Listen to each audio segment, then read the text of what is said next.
Nós estamos iniciando o Papo do Bem pela Rede Luz Espírita e hoje nós temos a participação do nosso grande amigo Júlio César André, que é professor da FAMERP de Biologia Celular. Eu quero agradecer a sua participação, viu, Júlio? E nós vamos falar de um tema do Espiritismo no continente e a contribuição que o Brasil pode dar nesse sentido. Ô Júlio, gratidão. A palavra é sua, vamos falar então sobre esse assunto que é o tema de hoje. Eu que agradeço. Trazer esse assunto à tônica foi praticamente fruto da minha experiência. Em 2019, eu passei um mês em Portugal para desenhar o meu projeto de pós-doutorado e eu estive em 2 casas espíritas na cidade de Braga, que é a 3ª maior cidade de Portugal. E a mim me pareceu o ambiente dessas casas espíritas muito parecido com como começou o espiritismo aqui no Brasil. Então as casas ainda têm aquela mesa, a diretoria toda sentava lá juntamente com o palestrante, uma coisa bem... Lembrava mesmo que o espiritismo estivesse sendo meio que escondido ali, né? Isso foi em 2019. Em 2021, eu retornei a Portugal para ficar 2 anos para fazer o meu pós-doutorado. E aí eu tive a oportunidade de conhecer 2 outras casas diferentes daquelas em que eu estive anteriormente.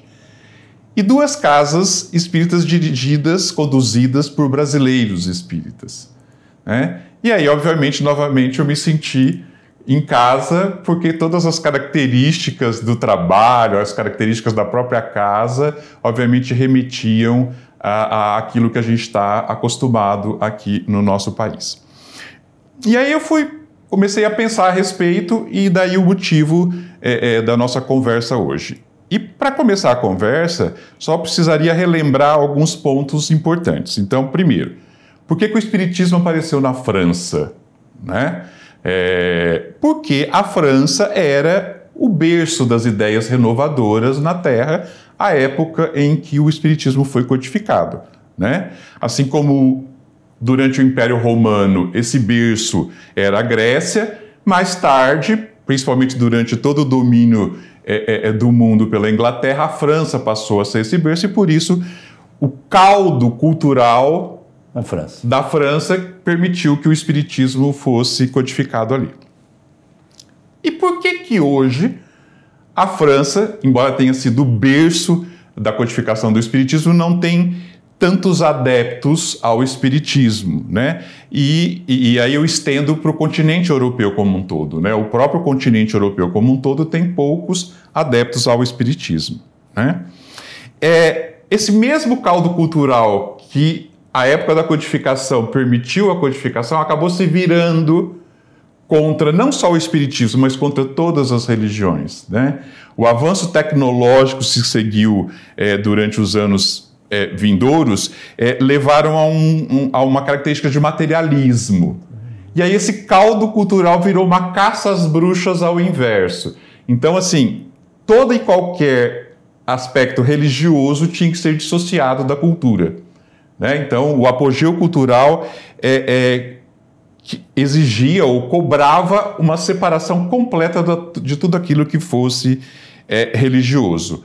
Tanto é que a maioria dos países, mesmo naquela época, França, Portugal, Espanha, acabaram se tornando, apesar de Portugal, por exemplo, ser um país extremamente católico naquela época, acabou se tornando um Estado laico para não se confrontar com a Europa, com essa cultura antirreligiosa e anti-espiritual.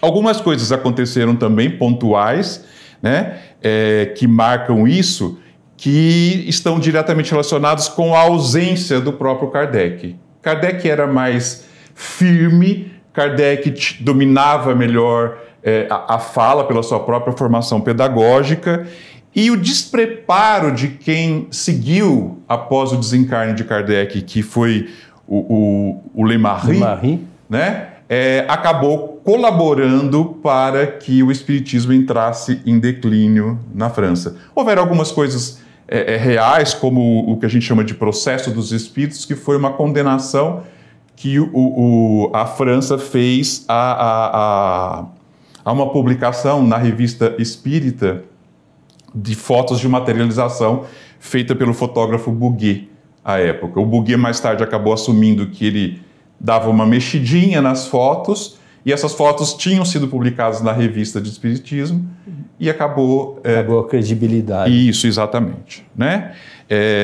E aí entra a crítica da igreja, entra a crítica da imprensa, os cientistas, embora a gente tenha no começo tido um interesse grande dos cientistas em estudar os fenômenos espíritas, esse desinteresse foi se instalando por conta dessas críticas e tudo mais, e até a divisão entre os próprios espíritas, né? As cismas que são naturais de quando se pensa em seres humanos conduzindo alguma coisa.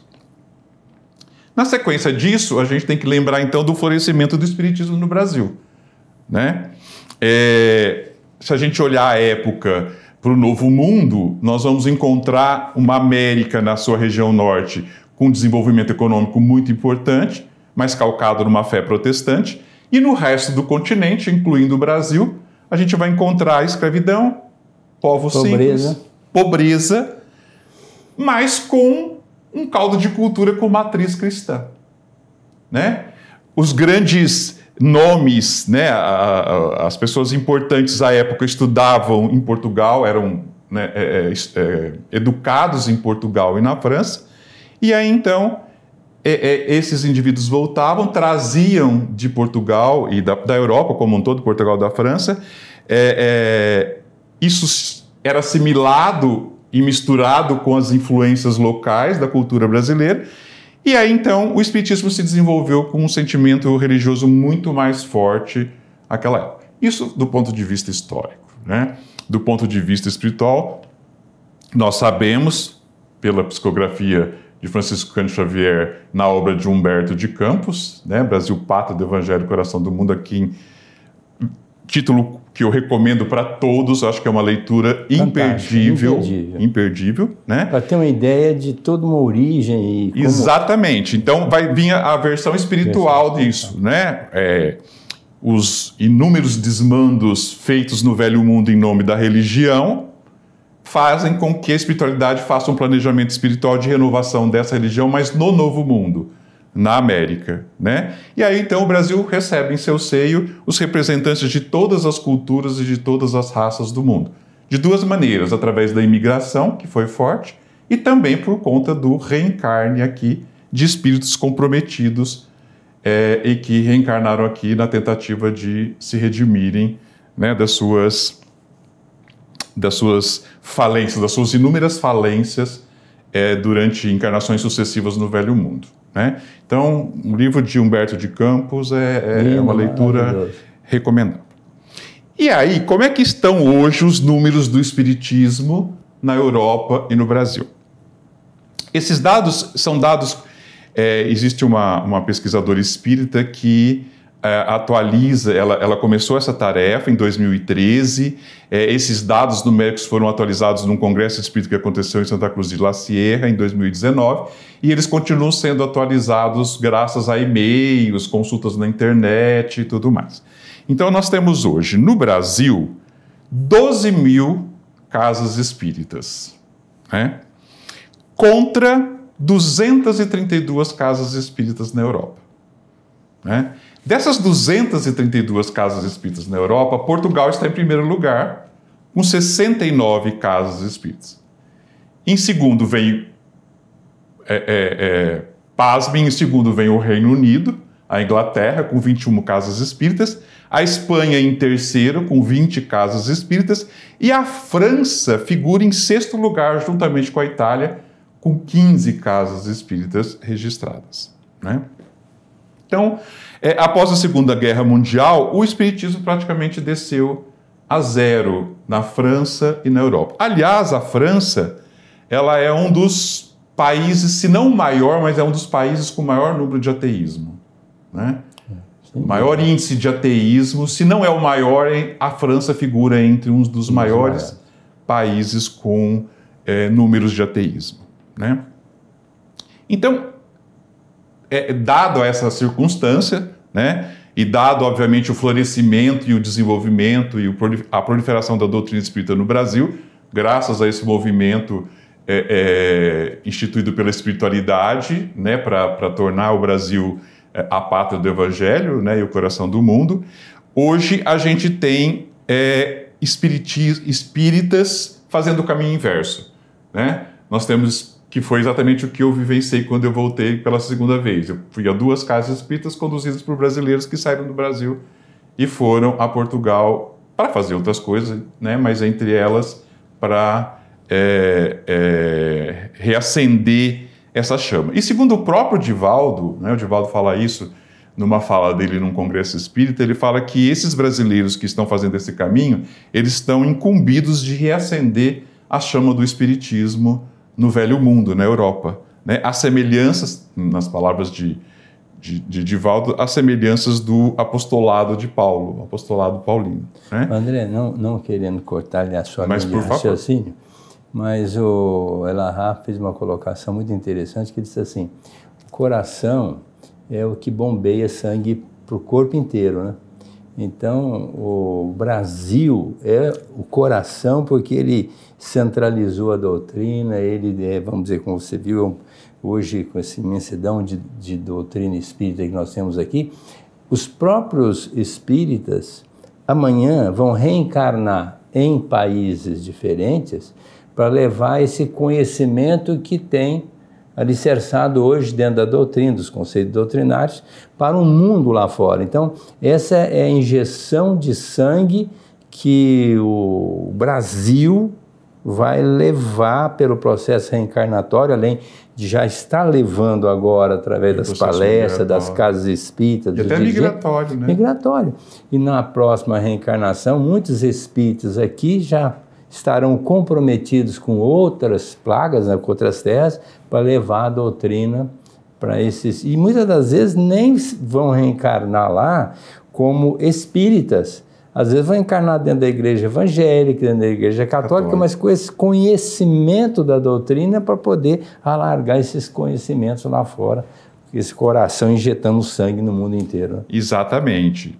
E graças a isso que já se iniciou, né? Como eu disse, acho que para além da questão da reencarnação prevista para as próximas etapas, o movimento migratório, né, o fato de termos brasileiros espalhados em todo o mundo, né, não há um lugar no mundo onde a gente vá onde não exista um brasileiro, né? Então os brasileiros também já com esse cabedal de conhecimento da doutrina espírita que estão migrando para outros países já estão começando esse trabalho, né? Então, graças a isso a gente já tem casas espíritas em diversos países europeus, como eu mencionei. Nós já temos poucos ainda, mas no continente asiático já existem casas espíritas registradas no continente asiático, alguns também na África e até na Antártica. Já existem registros de casa espírita na Antártida já também. Então é o foguinho que está sendo colocado em diferentes lugares para dar um incêndio. Exatamente, para reacender a chama do espiritismo. E veja, né, é muito interessante essa questão de fazer o caminho inverso, né? O berço foi a Europa, o velho mundo e as adjacências da Europa, né, os outros continentes. A chama se apagou, se extinguiu, né? Foi trazida e reavivada aqui para o nosso país, né? E agora estamos vendo o caminho contrário, né? Essa chama saindo daqui e indo para o velho mundo novamente, para outros continentes, para poder Teria que ter um fogo que não se apagasse, né? Para depois lançar chaminhas para os outros lugares. Porque se o fogo apaga, não tem como lançar chama, né? Então o Brasil tem esse papel. Então é esse o papel dessas pessoas que deixam o país, né? E todo esse reacender dessa chama e a multiplicação da doutrina na Europa e nos demais continentes fica então na dependência desse sacrifício e devotamento de brasileiros comprometidos com essa proposta de coração do mundo e pátria do Evangelho a que nos é atribuído. E hoje a internet tem ajudado muito, né? Sim, sem dúvida. Não precisa estar fisicamente, né, para poder difundir conhecimento, para você ter conversas a respeito da doutrina, né? Hoje a gente consegue fazer isso com o uso da internet, então isso ajuda muito e ajuda também no registro, né? Se não fosse a internet, a gente não teria, provavelmente, dificuldades para ter esses registros desses movimentos espíritas distribuídos ao largo de todo o globo terrestre. E hoje também a gente sabe que a doutrina espírita está sendo traduzida para diferentes línguas, o que dificulta profundamente a pessoa querer acessar lá fora na nossa língua portuguesa. Então hoje tem grupos que já estão traduzindo a doutrina nas respectivas línguas, né? Um tipo de Pentecostes, né? Falando as diferentes nações nas suas respectivas línguas, aquilo que a doutrina tem na sua essência, o que facilita, mas para isso tem que ter alguém aqui que faça isso para mandar para lá, porque senão fica o pessoal lá engessado, né? Não tendo acesso ao conhecimento da doutrina, porque na língua portuguesa fica muito difícil. Então já tem pessoas que hoje estão fazendo esse trabalho, muito interessante. O que mais que você tem de interessante aí para nós? Então, nesse sentido, eu acho que está se cumprindo aquilo que está previsto, né, e contado na própria obra do Humberto de Campos, né, de manter acesa essa chama no Brasil e colaborar para difundir para o mundo. Né? Ô, André, deixa eu te... Ali dentro do livro tem uma passagem muito interessante em que o Ismael, preocupado com os destinos do Brasil, em cima dos políticos, até ele cita nesse sentido, ele procurou Jesus e disse: Senhor, eu estou muito preocupado com os destinos do Brasil por causa dos políticos.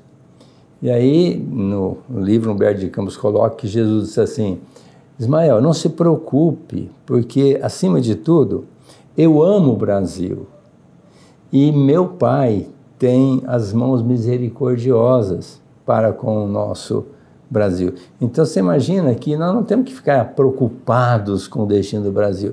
É uma questão de tempo, porque às vezes a gente fica pensando, a transformação do planeta vai acontecer agora, né? No livro dos médiuns está lá, não tem data aprazada. Um dia vai acontecer, isso vai depender da sua transformação, da minha, de todas as pessoas.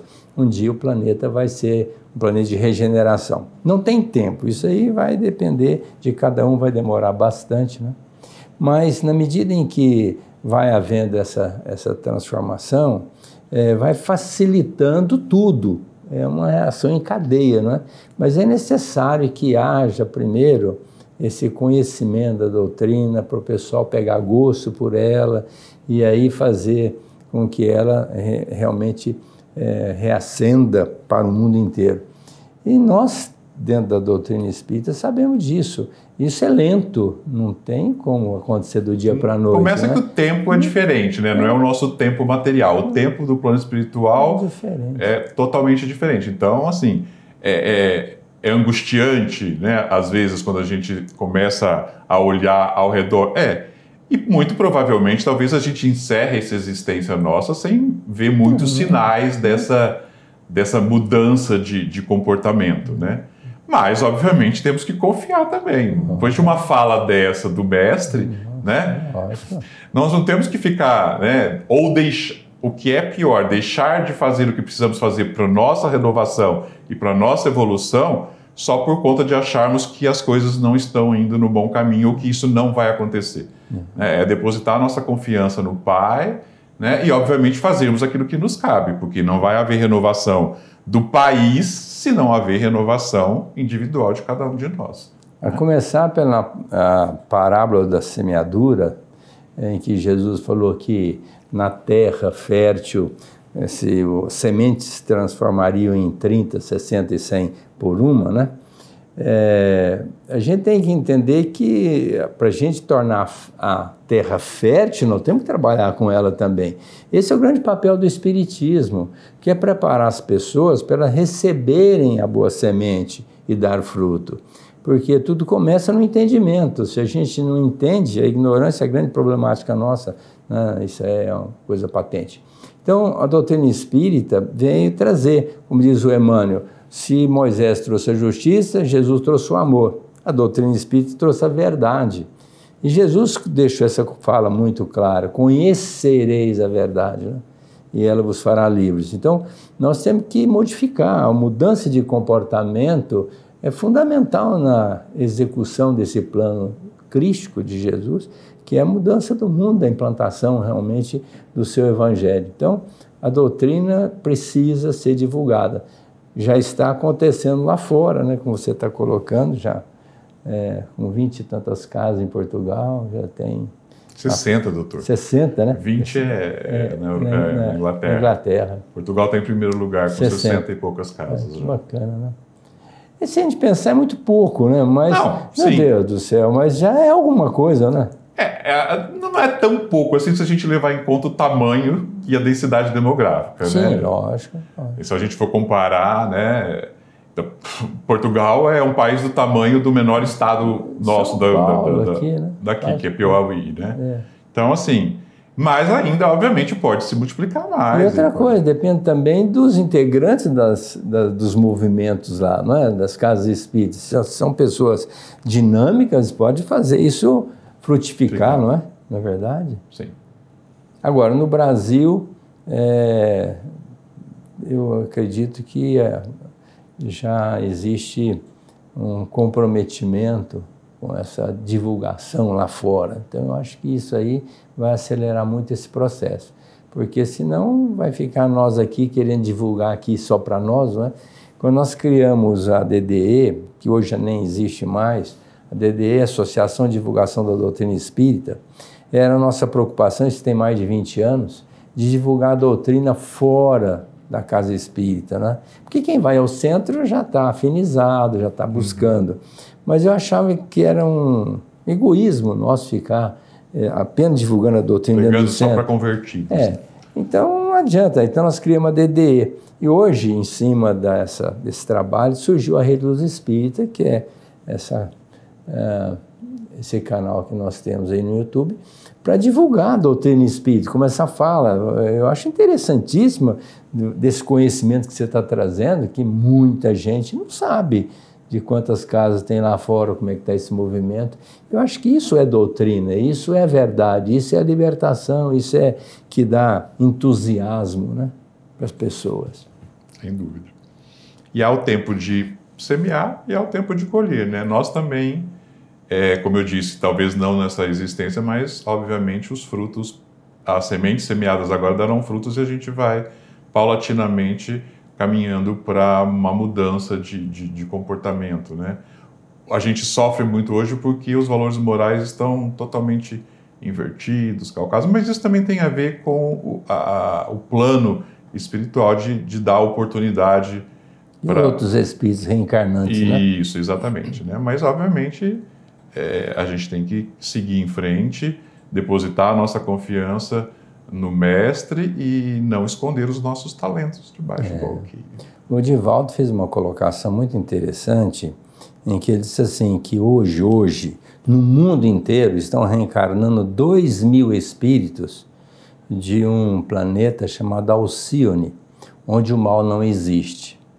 Então, se estão reencarnando hoje no planeta como um todo, espíritos nas mais diferentes áreas para trazer o bem, porque lá não existe o mal, é só o bem. Então eu imagino que esse trabalho da espiritualidade que é feita na base pelo Cristo vai dar um grande contributo para a dinamização do espiritismo, não o espiritismo como religião, mas os princípios da doutrina como uma solidificação da proposta crística, né? Sim. Que é o amor a Deus, o próximo, a nós mesmos. Você está falando de mudança de comportamento.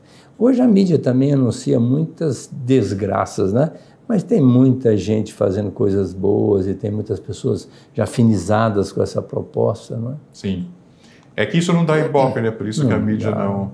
Né? Então a mídia só... Mas, obviamente, a gente sabe que há...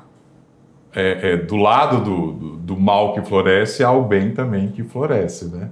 E que o bem, obviamente, é capaz de abrir caminhos e fazer luz nas trevas, né? Sim. Embora isso não seja divulgado nas mídias, mas a gente sabe que existe, e obviamente é um trabalho importante e é o prenúncio aí de uma nova era para o nosso mundo, né?